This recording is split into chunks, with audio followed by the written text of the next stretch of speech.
എല്ലാവർക്കും നമസ്കാരം. ഞാൻ Ramakrishnan TB, SEBI registered research അനലിസ്റ്റാണ്. ഈ വീക്ക്ലി പോഡ്കാസ്റ്റ് കേട്ടതിന് ശേഷം ഡിസ്ക്ലെയിമർ കൂടി വായിച്ചു നോക്കണമെന്ന് താല്പര്യപ്പെടുന്നു.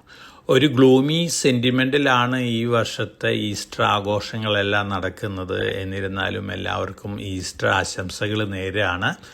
ഇന്നേക്ക് 37 ദിവസമായി ഇറാൻ, ഇസ്രായേൽ, അമേരിക്ക ക്രൈസിസ് ആരംഭിച്ചിട്ട്. ഇതുവരെയുള്ള ക്രൈസിസിൻ്റെ ഒരു ഓവറോൾ അസസ്മെൻറ്റ് നടത്തുകയാണെങ്കിൽ അമേരിക്കനെ സംബന്ധിച്ചും അതുപോലെ തന്നെ ഇസ്രായേലിനെ സംബന്ധിച്ചൊക്കെ തന്നെയാണ് കൂടുതൽ നാണക്കേടുണ്ടാക്കിയിട്ടുള്ളത്. അതേസമയം ഇറാനെ സംബന്ധിച്ച് സാങ്ഷൻസൊക്കെ ഉണ്ടായിരുന്നിട്ട് പോലും ഇറാൻ തങ്ങളുടെ ഡിഫൻസ് സെക്ടറിലൊക്കെ വലിയ രീതിയിലുള്ള ടെക്നോളജി അപ്ഗ്രഡേഷൻ നടത്തിയിരിക്കുന്നു എന്നുള്ള ഒരു തെളിവാണ് ഈ 37 ദിവസത്തെ ആക്രമണങ്ങളൊക്കെ സൂചിപ്പിക്കുന്നത്. തീർച്ചയായിട്ടും ഇറാൻ്റെ ഭാഗത്തു നിന്ന് മിഡിൽ ഈസ്റ്റ് രാജ്യങ്ങൾക്ക് നേരെ നടത്തുന്ന ആക്രമണങ്ങൾ മാത്രമാണ് അപലപനീയമായിട്ടുള്ള ആക്രമണങ്ങൾ.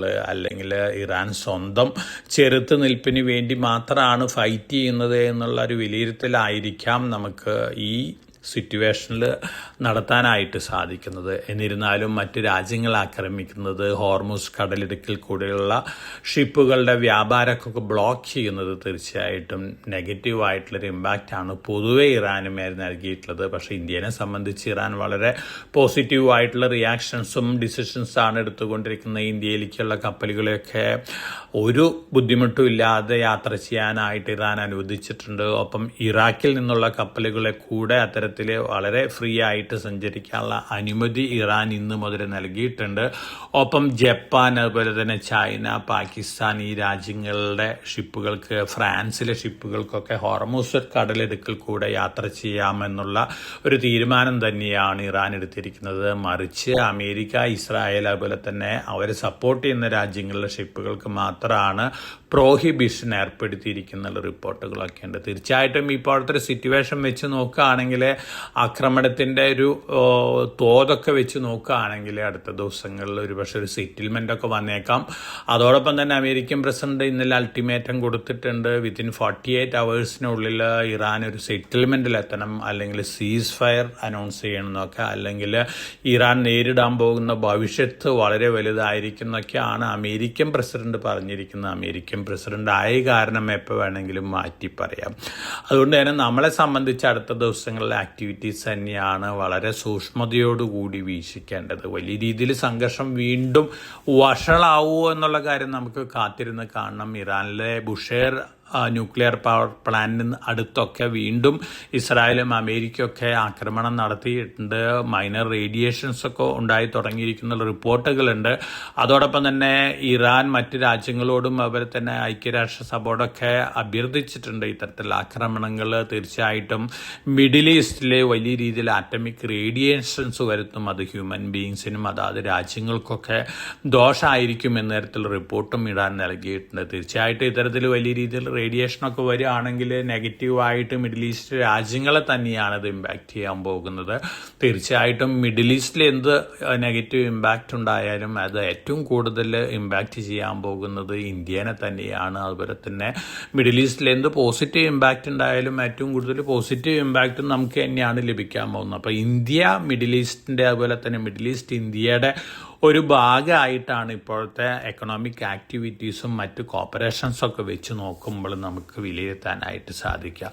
അപ്പോൾ ഇറാൻ ക്രൈസിസ് ഇമ്മീഡിയറ്റ് ആയിട്ട് സെറ്റിൽ ആവട്ടെ എന്ന് നമുക്ക് പ്രാർത്ഥിക്കാം. അതേസമയം നമ്മൾ സ്റ്റോക്ക് മാർക്കറ്റിലെ ഇമ്പാക്റ്റ് നോക്കുകയാണെങ്കിൽ കഴിഞ്ഞ 37 ദിവസമായിട്ടുള്ള മാർക്കറ്റ് ഇമ്പാക്റ്റും വളരെ വലുതാണ്. നമ്മുടെ മാർക്കറ്റിനെ സംബന്ധിച്ചും വളരെ നെഗറ്റീവ് ഇമ്പാക്റ്റാണ്. അതേസമയം സൗത്ത് കൊറിയൻ മാർക്കറ്റ്, മറ്റ് ഏഷ്യൻ മാർക്കറ്റുകളെ സംബന്ധിച്ച് നെഗറ്റീവ് ആണ്. ഏഷ്യയിൽ നോക്കുകയാണെങ്കിൽ കമ്പാരിറ്റീവ്ലി ബെറ്റർ പ്ലേസിലായിരുന്നു ചൈനീസ് മാർക്കറ്റ് ആയിരുന്നു. അതേസമയം ഗ്ലോബൽ മാർക്കറ്റുകളുടെ കാര്യം നോക്കുകയാണെങ്കിൽ ഗ്ലോബലി എല്ലാ മാർക്കറ്റുകളെയും ഈ ക്രൈസിസ് ഇമ്പാക്റ്റ് ചെയ്തിട്ടുണ്ട്. ഇനി നമ്മൾ കഴിഞ്ഞ ആഴ്ചത്തെ ട്രേഡിംഗ് പാറ്റേൺ നോക്കുകയാണെങ്കിൽ, വീക്ക് ടു വീക്ക് നോക്കുകയാണെങ്കിൽ കഴിഞ്ഞ ആഴ്ചയിൽ അമേരിക്കൻ മാർക്കറ്റും അതുപോലെ തന്നെ യൂറോപ്യൻ മാർക്കറ്റുകളാണ് സ്ലൈറ്റ്ലി ബെറ്റർ ആയിട്ട് ക്ലോസ് ചെയ്തിരിക്കുന്നത്. ഒപ്പം ടെക്നോളജി സ്റ്റോക്കുകൾ പ്രീവിയസ് വീക്കായിട്ട് കമ്പയർ ചെയ്യുമ്പോൾ കഴിഞ്ഞ വ്യാഴാഴ്ച ക്ലോസ് ചെയ്തിരിക്കുന്നത് ബെറ്റർ ആയിട്ട് തന്നെയാണ്. വെള്ളിയാഴ്ച നമുക്ക് ട്രേഡിംഗ് ഹോളിഡേ ആയിരുന്നു ഓൾ ഓവർ വേൾഡിൽ. പക്ഷേ ഏഷ്യയിൽ ജപ്പാൻ, അതുപോലെ തന്നെ ചൈന, സിംഗപ്പൂർ, സൗത്ത് കൊറിയൻ മാർക്കറ്റൊക്കെ ഉണ്ടായിരുന്നു. ഈ മാർക്കറ്റുകളും സ്ലൈറ്റ്ലി വീക്കായിട്ടാണ് വെള്ളിയാഴ്ച ക്ലോസ് ചെയ്തിരിക്കുന്നത്. ചെയ്തിരിക്കുന്നത്. ഇന്ത്യൻ മാർക്കറ്റിനെ സംബന്ധിച്ച് നോക്കുകയാണെങ്കിൽ റീസെന്റ് ആയിട്ട് ഹിറ്റ് ചെയ്തത് കഴിഞ്ഞ വ്യാഴാഴ്ചയാണ്. 22,182.55 പോയിന്റ് വരെ നിഫ്റ്റി താഴെ വന്നിരുന്നു. അതിനുശേഷം മാസീവ് റിക്കവറിയാണ് ആ ദിവസം നമ്മൾ കണ്ടത്. അതോടൊപ്പം തന്നെ സെൻസസിന്റെ കാര്യത്തിൽ 71,545.81 വരെയൊക്കെ താഴെ വന്നിരുന്നു. അതിനുശേഷം മാസീവ് റിക്കവറിയാണ്. നിഫ്റ്റിയും സെൻസസും ബെറ്റർ ആയിട്ടാണ് കഴിഞ്ഞ വ്യാഴാഴ്ച ക്ലോസ് ചെയ്തിരുന്നത്. അപ്പൊ നമ്മളെ സംബന്ധിച്ചും ഡിപ്പ് ബൈങ് ഒക്കെ കാണുന്നുണ്ട്. കാരണം നമ്മുടെ മാർക്കറ്റിൽ 10% ക്രൈസിസ് ആരംഭിച്ചതിന് ശേഷമുള്ള ലോസ് ഒക്കെ ഉണ്ടാക്കിയിട്ടുള്ളത്. തീർച്ചയായിട്ടും അത്തരത്തിലുള്ള ലോസിൽ നിന്നൊക്കെ ഇന്ത്യൻ മാർക്കറ്റ് അടുത്ത മാസങ്ങളിലൊക്കെ റിക്കവറി നേടാനുള്ള സാധ്യതകളൊക്കെ ഉണ്ട്. എന്നിരുന്നാലും നമ്മൾ മുമ്പ് എക്സ്പെക്ട് ചെയ്ത രീതിയിലുള്ള ലെവലിലേക്കൊന്നും തന്നെ ഈ ധനകാര്യ വർഷം ഇന്ത്യയുടെ നിഫ്റ്റിയും സെൻസസും ഒന്നും ഉയരും എന്നുള്ള എക്സ്പെക്ടേഷൻ ഇപ്പോഴത്തെ അവസ്ഥയിലില്ല. കാരണം മിഡിൽ ഈസ്റ്റ് ക്രൈസിസ് ഇന്ത്യൻ എക്കണോമിനെ വലിയ രീതിയിൽ ഇമ്പാക്ട് ചെയ്യുന്ന കാര്യമാണ്. ക്രൂഡ് ഓയിൽ പ്രൈസിൽ ഉണ്ടാവുന്ന വർധനവ് ഇന്ത്യൻ എക്കണോമിയെ ഇമ്പാക്ട് ചെയ്യുന്ന കാര്യമാണ്. റുപ്പി ഡിപ്രീസിയേഷൻ അത്തരത്തിലുള്ള ഇമ്പാക്റ്റിന് ആക്കം കൂട്ടുന്നതാണ്. അപ്പോൾ തീർച്ചയായിട്ടും മിഡിൽ ഈസ്റ്റ് ക്രൈസിസിന്റെ ഒരു സെറ്റിൽമെന്റ് തന്നെയാണ് ഇന്ത്യനെ സംബന്ധിച്ച് വീണ്ടും വലിയ രീതിയിലുള്ള ഒരു പോസിറ്റീവ് ഇമ്പാക്ട് ഉണ്ടാക്കാൻ പോകുന്നുള്ളൂ. മറിച്ച് ഈ ക്രൈസിസ് നീളുകയാണെങ്കിൽ തീർച്ചയായിട്ടും ഇന്ത്യൻ ഇൻഡസ്ട്രീനെ സംബന്ധിച്ച്, ഇന്ത്യൻ കോർപ്പറേറ്റ് സെക്ടറിനെ സംബന്ധിച്ച്, ഇന്ത്യൻ എക്കണോമിനെ സംബന്ധിച്ച് നെഗറ്റീവ് തന്നെയാണ്. മറ്റ് രാജ്യങ്ങളിലെ എക്കണോമികളും അത്തരത്തിലുള്ള ഒരു അവസ്ഥയിൽ തന്നെയാണ്. ജപ്പാൻ, അതുപോലെ തന്നെ സൗത്ത് കൊറിയ. ജപ്പാനെ സംബന്ധിച്ച് ക്രൂഡ് ഓയിൽ റിസർവ് ഒക്കെ അറൌണ്ട് 200 ദിവസത്തേക്കുള്ള റിസർവ് ഒക്കെ ഉണ്ട്. ഇന്ത്യനെ സംബന്ധിച്ച് അറൌണ്ട് 60 ഡേയ്സിനുള്ള റിസർവ് ഒക്കെ ഉണ്ട്. പക്ഷേ ഇപ്പോഴത്തെ സിറ്റുവേഷൻ വെച്ച് നോക്കുകയാണെങ്കിൽ ക്രൂഡ് ഓയിൽ അതുപോലെ തന്നെ LPGയുടെ വ്യാപാരമൊക്കെ വീണ്ടും നോർമൽ സിറ്റുവേഷനിലേക്ക് മാറാനുള്ള സാധ്യതകളുണ്ട്. അത്തരത്തിലുള്ള തീരുമാനമാണ് ഇറാന്റെ ഭാഗത്ത് നിന്ന് വന്നിരിക്കുന്നത്. ഇറാൻ ഇന്ത്യൻ ഷിപ്പുകളെ, ഇറാഖി ഷിപ്പുകളെ, അതുപോലെ തന്നെ സൗത്ത് കൊറിയൻ ഷിപ്പുകളെ, ഒപ്പം ഫ്രാൻസ്, ജപ്പാൻ ഈ രാജ്യങ്ങളിലെ ഷിപ്പുകളെയൊക്കെ ഹോർമൂസ് കടലിടുക്കിൽ കൂടി വ്യാപാരം നടത്താനായിട്ട് അനുവദിച്ചിട്ടുണ്ട്. തീർച്ചയായിട്ടും ഇതൊരു പോസിറ്റീവ് ആയിട്ടുള്ള ന്യൂസാണ്. അപ്പം നമ്മളെ സംബന്ധിച്ച് ക്രൂഡ് ഓയിൽ, റുപ്പി മൂവ്മെന്റ്സ്, ഈ 2 ഫാക്ടേഴ്സാണ് ഏറ്റവും ക്ലോസ്ലി വാച്ച് ചെയ്യേണ്ടത്. ഒപ്പം മിഡിൽ ഈസ്റ്റ് ക്രൈസിസ് സെറ്റിൽ ആവുകയാണെങ്കിൽ തീർച്ചയായിട്ടും അതിൻ്റെതായൊരു പോസിറ്റീവ് നീജി ക്രിയേഷനൊക്കെ അടുത്ത ദിവസങ്ങളിൽ കണ്ടേക്കാം. ഒപ്പം ഈ ക്രൈസിസ് വീണ്ടും വലിയ രീതിയിൽ വഷളാവുകയാണെങ്കിൽ നിഫ്റ്റിയും സെൻസസൊക്കെ വീണ്ടും താഴെ പോകാനുള്ള സാധ്യതകളുണ്ട്. ഇമ്മീഡിയറ്റ് സപ്പോർട്ടായിട്ട് വരാൻ പോകുന്നത് കഴിഞ്ഞ ആഴ്ചയിൽ ഹിറ്റ് ചെയ്തിട്ടുള്ള 22,182 ലെവലാണ് നിഫ്റ്റി. അതുപോലെ തന്നെ സെൻസസ് 71,545 ലെവലാണ്. ഈ ലെവലും ബ്രേക്ക് ചെയ്ത് താഴെ പോവുകയാണെങ്കിൽ 22,000 വരെയൊക്കെ നിഫ്റ്റി താഴെ വന്നേക്കാം. അതിന് ശേഷം 21,700 ലെവലിലേക്കൊക്കെ വേഴ്സ്റ്റ് കേസ് സിനാരിയോയിൽ നിഫ്റ്റി താഴെ വരാനുള്ള സാധ്യതകളുണ്ട്. അതോടൊപ്പം തന്നെ നമ്മൾ പ്രതീക്ഷിക്കുന്നേക്കാൾ വലിയ ആഘാതങ്ങളാണ് ഗ്ലോബൽ മാർക്കറ്റുകളിൽ വരുന്നതെങ്കിൽ ഒരുപക്ഷെ 21,000 ലെവലിലേക്കൊക്കെ നിഫ്റ്റി താഴെ വന്നേക്കാം. പക്ഷെ ഈ 2 ദിവസത്തെ സിറ്റുവേഷൻ വെച്ച് വിലയിരുത്തുകയാണെങ്കിൽ അടുത്ത ആഴ്ചയിൽ ഒരു കൺസോൾട്ടേഷൻ മോഡ്, അതോടൊപ്പം തന്നെ ഒരു മൈനർ പോസിറ്റീവ് റിയാക്ഷനൊക്കെ കണ്ടേക്കാം. ഗിഫ്റ്റ് നിഫ്റ്റിയുടെ ക്ലോസിംഗ് വെച്ച് നോക്കുകയാണെങ്കിൽ അറൌണ്ട് 200 പോയിന്റോളം താഴെയാണ് ഗിഫ്റ്റ് നിഫ്റ്റി ക്ലോസ് ചെയ്തിരിക്കുന്നത്. നമ്മുടെ കമ്പാരിറ്റീവ് ക്ലോസിംഗ് ലെവല് വ്യാഴാഴ്ച വെച്ച് നോക്കുകയാണെങ്കിൽ. അപ്പോൾ തിങ്കളാഴ്ച നാളെ നമ്മൾ എക്സ്പെക്ട് ചെയ്യുന്നത് ഒരു വീക്ക് ഓപ്പണിംഗ് ആയിരിക്കാം. അതിനുശേഷം ഇറാൻ, ഇസ്രായേൽ, അമേരിക്ക ക്രൈസിസ് സംബന്ധിച്ച് സെറ്റിൽമെന്റ് റിലേറ്റഡ് ന്യൂസ് ലോസ് ഒക്കെ വരികയാണെങ്കിൽ അതിൻ്റെതായ മൈനർ പോസിറ്റീവ് റിയാക്ഷനൊക്കെ കാണാനുള്ള സാധ്യതകളുണ്ട്.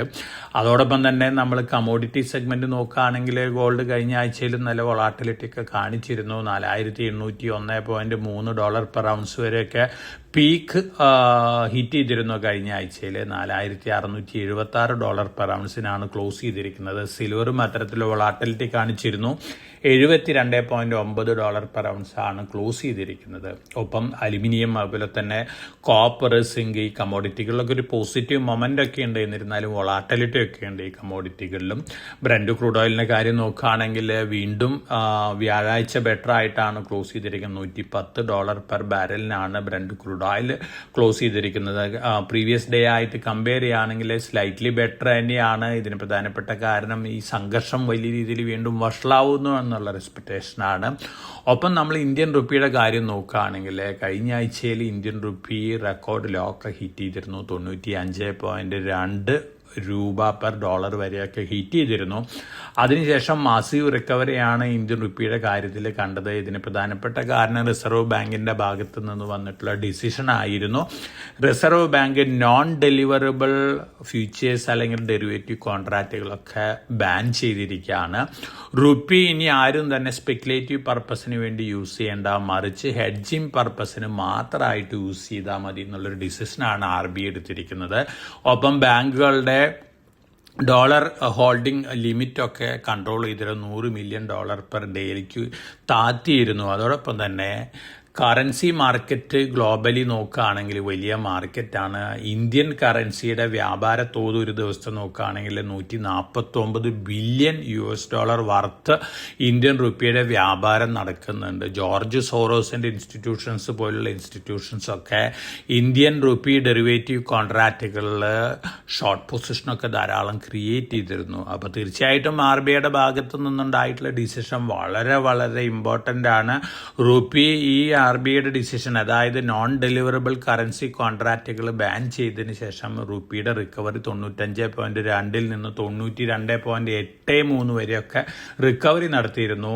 വ്യാഴാഴ്ച ക്ലോസ് ചെയ്തിരിക്കുന്ന 93.20 രൂപ പെർ ഡോളറിനാണ് RBIയുടെ ഭാഗത്ത് നിർത്തുന്ന ഡിസിഷൻ. വളരെ വളരെ ശ്ലാഘനീയമാണ്. അതോടൊപ്പം തന്നെ ജോർജ് സോറോസ് പോലുള്ള വലിയ കറൻസി കിങ്ങുകളുടെ ഇൻസ്റ്റിറ്റ്യൂഷൻസിൻ്റെ ഷോർട്ട് പൊസിഷൻ കവർ ചെയ്യുന്നത് വഴി ഇത്തരത്തിലുള്ള ഇൻസ്റ്റിറ്റ്യൂഷൻസിന് അറൗണ്ട് $30 ബില്യൺ ലോസ് ഉണ്ടായിരിക്കുന്നു എന്നുള്ള റിപ്പോർട്ടുകളൊക്കെയുണ്ട്. തീർച്ചയായിട്ടും ഇന്ത്യൻ കറൻസീനെ പ്രൊട്ടക്റ്റ് ചെയ്യാൻ വേണ്ടി ഇന്ത്യയുടെ എക്കണോമിക്ക് പോസിറ്റീവ് ഇമ്പാക്റ്റ് ഉണ്ടാക്കുന്ന തരത്തിലുള്ള RBIയുടെ ഈ നീക്കം വളരെ വളരെ പോസിറ്റീവ് ഇമ്പാക്റ്റാണ് റുപ്പിയുടെ കാര്യത്തിൽ ഉണ്ടായിട്ടുള്ളത്.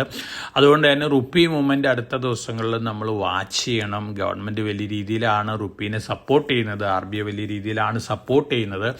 ഒപ്പം ക്രൂഡ് ഓയിൽ പ്രൈസ് താഴെ വരികയാണെങ്കിൽ തീർച്ചയായിട്ടും ഇന്ത്യനെ സംബന്ധിച്ച് പോസിറ്റീവ് തന്നെയാണ്, പോസിറ്റീവായിട്ടുള്ളൊരു ഇമ്പാക്റ്റ് തന്നെയാണ് നൽകാൻ പോകുന്നത്. അതോടൊപ്പം തന്നെ ഗോൾഡ് പ്രൈസിൻ്റെ കാര്യത്തിൽ ഗോൾഡിൽ ഡീൽ ചെയ്യുന്ന അല്ലെങ്കിൽ ട്രേഡ് ചെയ്യുന്ന ഇൻവെസ്റ്റേഴ്സൊക്കെ വളരെ കോഷ്യസ് ആയിരിക്കണം. കാരണം ഗോൾഡ് പ്രൈസ് മൂവ്മെൻറ്റിനനുസരിച്ച് റുപ്പിയുടെ മൂവ്മെൻറ്റും കൂടി വാച്ച് ചെയ്യണം. കാരണം റുപ്പി ഓപ്പോസിറ്റ് മൂവ് ആണെങ്കിൽ അത് ഓപ്പോസിറ്റ് ഇമ്പാക്റ്റൊക്കെയാണ് ഗോൾഡ് പ്രൈസിൽ ഉണ്ടാക്കാൻ പോകുന്നത്. അപ്പോൾ ഗോൾഡിൻ്റെ കാര്യത്തിലും റുപ്പിയുടെ കാര്യത്തിലും ഒരു ക്ലോസ് വാച്ച് ആവശ്യമാണ്.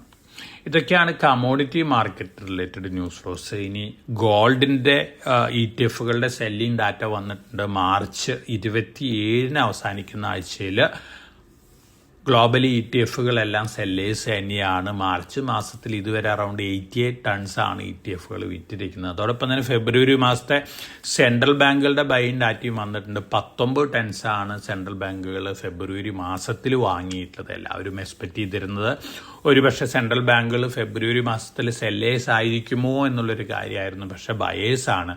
അതേസമയം മാർച്ച് മാസത്തെ വീക്ക്ലി ഡാറ്റ വെച്ച് നോക്കുകയാണെങ്കിൽ മാർച്ച് മാസത്തിൽ മിക്കവാറും സെൻട്രൽ ബാങ്കുകൾ സെല്ലേഴ്സ് ആയിരിക്കാനാണ് ചാൻസസ് കൂടുതൽ. ടർക്കിഷ് സെൻട്രൽ ബാങ്കിൻ്റെ ഗോൾഡ് റിസർവിൻ്റെ കണക്ക് നോക്കുകയാണെങ്കിൽ അറൗണ്ട് 120 ടൺസാണ് ടോപ്പ് ലെവലിൽ നിന്ന് കഴിഞ്ഞ ആഴ്ചയിൽ ക്ലോസ് ചെയ്യുമ്പോൾ വന്നിട്ടുള്ള ഡിഫറൻസ് വന്നിരിക്കുന്നത്. 120 ലെവലിൽ അറൗണ്ട് 46 ടൺസ് അവർ സെൽ ചെയ്തു എന്ന് പറയുന്നുണ്ട്. ബാലൻസ് സ്വാപ്പ് ചെയ്തിരിക്കുന്നു എന്നുള്ള റിപ്പോർട്ടുകളാണ് വരുന്നത്. അപ്പം മറ്റ് രാജ്യങ്ങളുടെ സെൻട്രൽ ബാങ്കുകൾ എങ്ങനെയാണ് ആക്ട് ചെയ്തിരിക്കുന്നുള്ള കാര്യമൊക്കെ നമുക്ക് ഏപ്രിൽ 3 കൂടി വേൾഡ് ഗോൾഡ് കൗൺസിലെ ഡാറ്റ പുറത്തു വരുമ്പോഴാണ് നമുക്ക് മനസ്സിലാക്കാനായിട്ട് സാധിക്കുള്ളൂ. ഇത്തരത്തിലുള്ള ഡാറ്റകൾക്ക് ഗോൾഡ് പ്രൈസിൻ്റെ കാര്യത്തിലൊക്കെ ഇമ്പാക്റ്റ് ഉണ്ടാക്കാനായിട്ട് സാധിക്കും. ലോങ് ടൈം ട്രെൻഡ് ഇൻഡാക്റ്റ് തന്നെയാണ്. എന്നിരുന്നാലും വലിയ രീതിയിൽ സെൻട്രൽ ബാങ്കുകൾ വീണ്ടും വിൽക്കുകയാണെങ്കിൽ ഗോൾഡ് പ്രൈസിലും ഒരു വളാട്ടിലിറ്റിയൊക്കെ കാണാനുള്ള സാധ്യതകളുണ്ട്.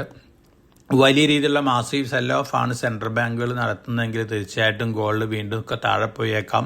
$498 പെർ ഔൺസ് ആണ് റീസെൻ്റ് ആയിട്ട് വന്നിട്ടുള്ളൂ. ആ ലോ ഒക്കെ ഹിറ്റ് ചെയ്തേക്കാം. വേസ്റ്റ് കേസ് സിനാരിയോയിൽ ഒരു പക്ഷേ $3800 പെർ ഔൺസ് വരെയൊക്കെ താഴെ വന്നേക്കാം. പക്ഷേ ഇപ്പോഴത്തെ ഒരു ഗോൾഡിൻ്റെ ഒരു സിറ്റുവേഷൻ വെച്ച് നോക്കുകയാണെങ്കിൽ ഒരു കൺസോൾട്ടേഷൻ മോഡിലേക്ക് മാറിയേക്കാം.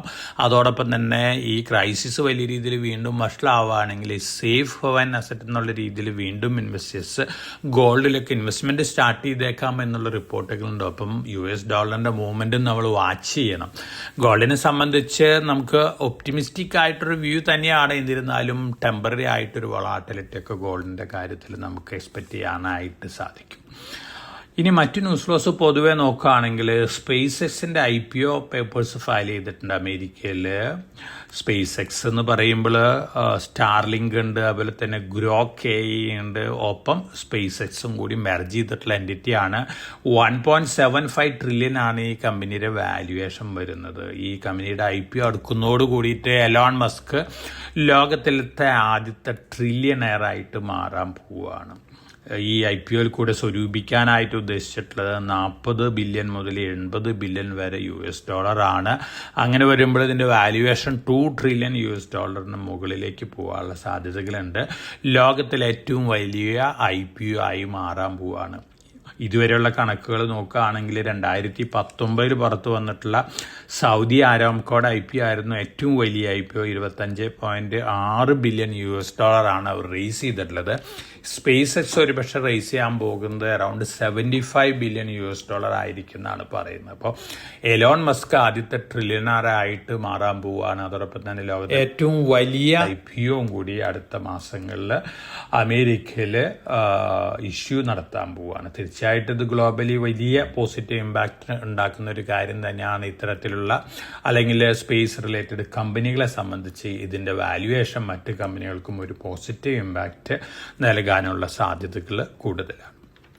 ഇനി നമ്മൾ AI അഡോപ്ഷൻ സംബന്ധിച്ചുള്ള റിപ്പോർട്ടുകളൊക്കെ നോക്കുകയാണെങ്കിൽ ഗോൾഡ്മാൻ സാക്സിൻ്റെ റിപ്പോർട്ട് വന്നിട്ടുണ്ട്. അമേരിക്കയിൽ ഇതുവരെ 18.9% കമ്പനികളാണ് AI അഡോപ്റ്റ് ചെയ്തിരിക്കുന്നതെന്ന് പറയുന്നു. പ്രതീക്ഷിച്ചേക്കാളും സ്വല്പം താഴെയാണ് ഈ ഫിഗറൊക്കെ. അടുത്ത 6 മാസത്തിനുള്ളിൽ 22.3% കമ്പനികളും AI അഡോപ്റ്റ് ചെയ്യുന്നതാണ് പറയുന്നത്. അതോടൊപ്പം തന്നെ അക്കാഡമിക് സെഗ്മെൻറ്റിലാണ് ഏറ്റവും കൂടുതൽ പ്രൊഡക്ടിവിറ്റി AI അഡോപ്ഷനെ കൊണ്ടുണ്ടാക്കിയിട്ടുള്ളത്. അതുപോലെ തന്നെ കോർപ്പറേറ്റ് സെഗ്മെൻറ്റിലും 33% പ്രൊഡക്ടിവിറ്റി ഗ്രോത്ത് ഉണ്ടാക്കിയിട്ടുണ്ട് എന്നുള്ള റിപ്പോർട്ടുകളുണ്ട്. തീർച്ചയായിട്ടും ഈ റിപ്പോർട്ടുകൾ സൂചിപ്പിക്കുന്നത് വലിയ രീതിയിലുള്ള AI അഡോപ്ഷൻ അടുത്ത മാസങ്ങളിലൊക്കെ ഉണ്ടാവും എന്നുള്ള കാര്യമാണ്. അതോടൊപ്പം തന്നെ ഏഷ്യയിൽ വലിയ രീതിയിലാണ് AI അഡോപ്ഷൻ നടക്കുന്നത് എന്നുള്ള കാര്യമൊക്കെ ഉണ്ട്. അപ്പോൾ ഇത്തരത്തിലുള്ള റിപ്പോർട്ടുകൾ പൊതുവെ അതാത് സ്റ്റോക്കുകളെ സംബന്ധിച്ച് AI റിലേറ്റഡ് സ്റ്റോക്കുകളെ സംബന്ധിച്ചുള്ള ഒരു ഇൻഡിക്കേഷന് വേണ്ടിയാണ് ഇത്തരത്തിലുള്ള റിപ്പോർട്ടുകളൊക്കെ ഞാൻ നിങ്ങൾക്ക് പകർന്നു നൽകുന്നത്. ഇനി നമ്മളെ സംബന്ധിച്ച് സ്റ്റോക്ക് സ്പെസിഫിക് ആയിട്ട് ന്യൂസ് ഫ്ലോസ് മറ്റു ന്യൂസ് ഫ്ലോസ് ഒക്കെ നോക്കുകയാണെങ്കിൽ തീർച്ചയായിട്ടും വളരെ പോസിറ്റീവായിട്ടുള്ളൊരു ഇമ്പാക്റ്റ് ആണ് ഈ ക്രൈസിസ് തീരുമ്പോൾ ഇന്ത്യയിലെ കൺസ്ട്രക്ഷൻ കമ്പനികൾക്ക്, അതുപോലെ തന്നെ സ്പേസ് റിലേറ്റഡ് കമ്പനികൾക്ക്, ഡിഫൻസ് റിലേറ്റഡ് കമ്പനികൾക്കൊക്കെ ഉണ്ടാവാൻ പോകുന്നത്. കഴിഞ്ഞ ധനകാര്യ വർഷം നമ്മുടെ ഡിഫൻസ് എക്സ്പോർട്സ് 38,000 കോടിക്ക് മുകളിലേക്ക് എത്തിയിരിക്കുകയാണ്. ഹ്യൂജ് ഗ്രോത്ത് ആണ് കഴിഞ്ഞ വർഷങ്ങളിലുണ്ടായിട്ടുള്ളത്. തീർച്ചയായിട്ടും അടുത്ത വർഷങ്ങളിലും വലിയ ഗ്രോത്ത് തന്നെയാണ് നമ്മൾ എക്സ്പെക്റ്റ് ചെയ്യുന്നത്. കാരണം ഓപ്പറേഷൻ സിന്ദൂറിന് ശേഷം ഇന്ത്യയുടെ ഡിഫൻസ് എക്യുപ്മെന്റുകളുടെ പെർഫോമൻസ് ലെവല് ലോകം തിരിച്ചറിഞ്ഞ ദിവസങ്ങളായിരുന്നു. തീർച്ചയായിട്ടും അതിൻ്റെ ഒരു ഇമ്പാക്റ്റ് ഉണ്ട്. ധാരാളം ഓർഡേഴ്സാണ് നമ്മുടെ മിസൈലുകൾക്ക്, ബ്രഹ്മോസ് മിസൈലുകൾക്ക്, മറ്റ് എക്യുപ്മെന്റുകൾക്ക് ഉണ്ടാക്കിക്കൊണ്ടിരിക്കുന്നത്. തീർച്ചയായിട്ടും വളരെ പോസിറ്റീവ് ന്യൂസാണ്. ഈ ക്രൈസിസ് തീരുമ്പോൾ ഏറ്റവും കൂടുതൽ പോസിറ്റീവായിട്ട് ഇമ്പാക്റ്റ് ലഭിക്കാൻ പോകുന്ന ഇന്ത്യയിലത്തെ സെക്ടർ ഒന്ന് ഡിഫൻസ് ആണ്. അതുപോലെ തന്നെ എയ്റോസ്പേസ് റിലേറ്റഡ് സ്റ്റോക്കുകളെ സംബന്ധിച്ച് പോസിറ്റീവാണ്. കൺസ്ട്രക്ഷൻ അല്ലെങ്കിൽ ഇൻഫ്രാസ്ട്രക്ചർ റിലേറ്റഡ് സ്റ്റോക്കുകളെ സംബന്ധിച്ചൊക്കെ പോസിറ്റീവാണ്.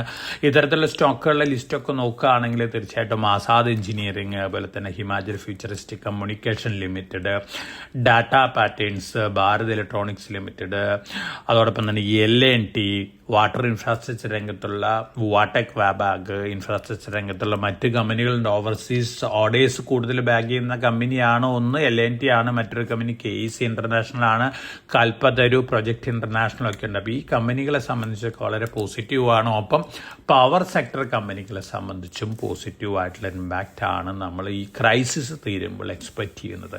തീർച്ചയായിട്ടും ഇത്തരത്തിലുള്ള സ്റ്റോക്കുകൾ ഈ ക്രൈസിസിൽ മാർക്കറ്റ് വലിയ രീതിയിൽ താഴെ വരുമ്പോൾ ലോങ് ടൈം പോയിന്റ് ഓഫ് വ്യൂവിൽ വാങ്ങുന്ന ഒരു ഡിസിഷൻ ഇൻവെസ്റ്റേഴ്സിനെ സംബന്ധിച്ച് നന്നായിരിക്കും.